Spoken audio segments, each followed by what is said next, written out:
Hi Sundara Rami Reddy from RCB technologies. Okay, ఇండియాలో చాలామంది middle class and below middle క్లాసే ఉంటారండి. ఎందుకు ఇండియన్ ఎక్కువ middle class and below middle class కానీ మిగిలిపోతారు? రిచ్ వాళ్ళు ఎందుకు రిచ్గా మిగిలిపోతుంటారు అంటే టిపికల్ ఇండియన్ మెంటాలిటీ అలా ఉంటుందండి. ఫర్ ఎగ్జాంపుల్ మనం నార్మల్గా మిడిల్ క్లాస్ లేదా లోవర్ మిడిల్ క్లాస్ వాళ్ళ లైఫ్ స్టైల్స్ ఎలా ఉంటాయి ఇప్పుడు అబ్జర్వ్ చేద్దామండి. ఒకటి బిగ్ ఫ్యాట్ వెడ్డింగ్స్ అండి. ఎవరైనా సరే వెడ్డింగ్ అంటే చాలు దగ్గర దగ్గర లక్షల ఖర్చు పెడతా ఉంటారు. జస్ట్ ఒకళ్ళు వైఫ్ అండ్ హస్బెండ్ అని రిలేషన్షిప్లో ఎంటర్ అవుతున్న సందర్భంగా చేసుకొని దానికి భరించలేనంత బరువుగా ఎక్కువ మనీ స్పెండ్ చేస్తూ ఉంటారు. లక్షల్లో ఖర్చు ఉంటాయండి. ఫంక్షన్ హాల్స్ కావచ్చు, లేకపోతే ఆ ఫంక్షన్స్ కావచ్చు. 1 వీక్ వెడ్డింగ్ పెట్టే ఖర్చు ఎంత అంటే ఒక 3 to 4 years వచ్చే ఇన్కమ్ మొత్తాన్ని కూడా ఒక్క వెడ్డింగ్కే స్పెండ్ చేస్తూ ఉంటారండి.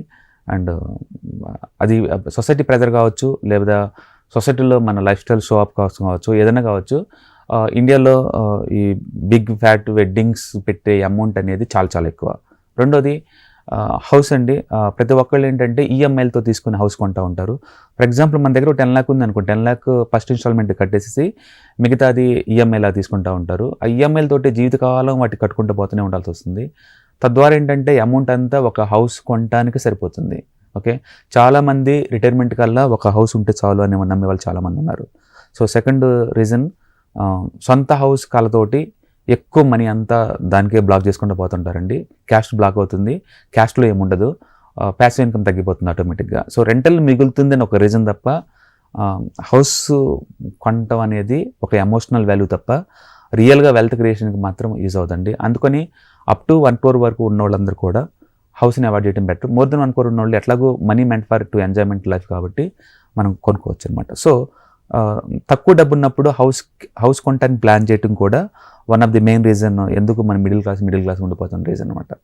అంటే మూడోది, కిడ్స్ని ఒక ఫ్యాన్సీ అంటే ఒక సొసైటీలో ఒక స్టేటస్ కోసం ఒక ఇంటర్నేషనల్ స్కూల్స్ లేకపోతే మంచి మంచి ఫ్యాన్సీ స్కూల్స్ జాయిన్ చేయడం అనమాట. నిజంగా మన దగ్గర ఎడ్యుకేషనల్ పేరెంట్స్ ఉన్నప్పుడు ఇంటి దగ్గరలో ఉన్న నార్మల్ స్కూల్లో కూడా జాయిన్ చేశాండి. కానీ చాలామంది ఇంటర్నేషనల్ స్కూల్స్ అని చెప్పేసి ఇయర్లీ లక్షలు పోసి పిల్లల్ని చదివిస్తూ ఉంటారు. నిజంగా అన్ని లక్షలకి ఆ ఎడ్యుకేషన్ వర్తా అంటే అవ్వచ్చు, కాకపోవచ్చు. సో చాలామంది సొసైటీలో ఏంటంటే మా కిడ్ పలానా స్కూల్ చదువుతున్నాడంటే ఒక స్టేటస్ లాగా ఉండే వాళ్ళు ఎక్కువ మంది ఉంటారు కాబట్టి దాని గురించి లక్షల్లో ఖర్చు పెడతా ఉంటారు. సో థర్డ్ రీజన్ ఏంటంటే ఈ ఫ్యాన్సీ నేమ్స్తో ఉన్న స్కూల్స్లో జాయిన్ చేయడం వల్ల ఎక్కువ మనీ అంతా బ్లాక్ అయిపోతూ ఉంటుంది. అదొక reason. And fourth one, celebration చేసుకోవటం. ప్రతి దానికి ఒక occasion, birthday, marriage day and festivals అని చెప్పేసి ఈ అకేషన్స్ మీద బాగా స్పెండ్ చేస్తూ ఉంటారండి. 1 or 2 months అమౌంట్ అంతా కూడా, శాలరీ అమౌంట్ అంతా కూడా ఒక అకేషన్ ఖర్చు అవుతుందంటే మీరు ఊహించుకోవచ్చు ఎంత స్ట్రెస్ఫుల్ లైఫ్ అదన్నది. సో అందుకని ఈ అమౌంట్ అంతా కూడా ఆ ఫంక్షన్స్ ఈ ఫంక్షన్స్ అని చెప్పేసి ఫ్రీక్వెన్సీగా ఈ ఫంక్షన్స్కే ఖర్చు పెట్టడం వల్ల ఫోర్త్ రీజన్ అదనమాట, మనం ఎందుకు రిచ్ కలపోతున్నాం అనేది. అండ్ ఫిఫ్త్ వన్, సొసైటీకి షో అప్ కోసం ఈ కార్స్ ఇవి కొంటూ ఉంటారు. చాలామందికి నిజంగా ఆఫీస్ కనుక ఒక 20 kilometers ఫార్ అవే అనుకున్నప్పుడు సేఫ్టీ కోసం మనం కార్ కొనుక్కోవచ్చు అండి.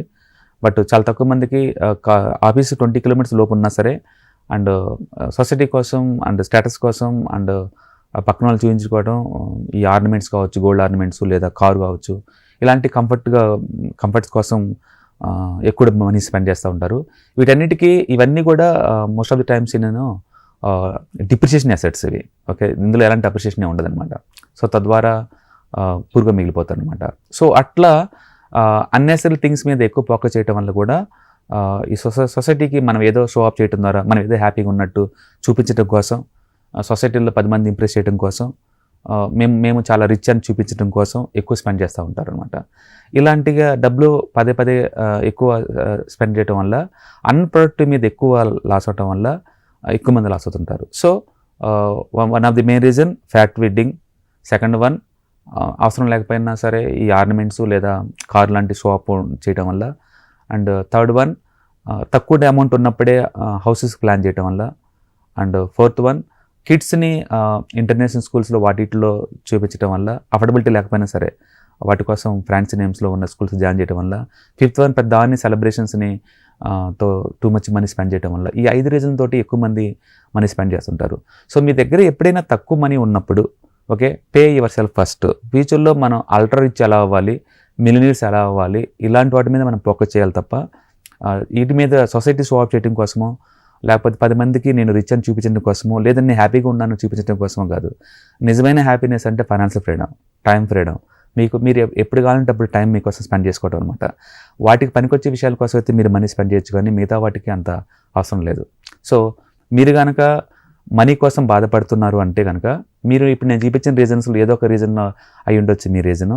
సో ఇప్పటి నుంచి అయినా సరే మనీ కొంత ఎవ్రీ మంత్ శాలరీలో కొంత అమౌంట్ పక్కనే సేవ్ చేయటం, ఇన్వెస్ట్ చేయటం నేర్చుకోండి.